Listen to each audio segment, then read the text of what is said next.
Founded in 1921 in a small mountainous village by a rice farmer, the brand Toyo Bijin, or Asian Beauty, is named after the founder's late wife.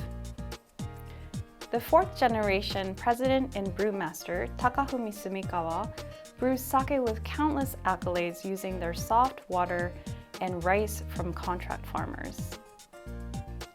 He's often called the honorary younger brother to the legendary brand Juyondai owner Takagi-san. We asked Jamie Graves, who is a world-class sake sommelier, to tell us about the brewery and the product. Sumikawa Shuzo is a small family-owned sake brewery started in 1921 by the Sumikawa family in western Yamaguchi Prefecture.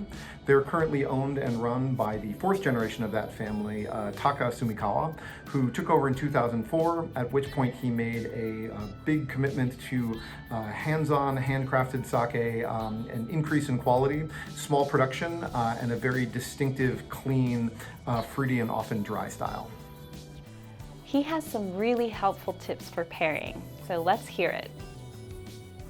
When you're ready to enjoy the Toyo Bijin Junmai Ginjo, recommend having this with a slight chill on it. That allows the structure to remain tight and focused. Room temperature or warm, it'll be a little bit softer and not quite as great with food.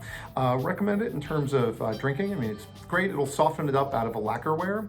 But if you have it out of just a nice regular wine glass, it will keep that lovely focused dry quality to it. And lastly, if you're thinking about enjoying this with food, would definitely recommend it with something a little bit richer.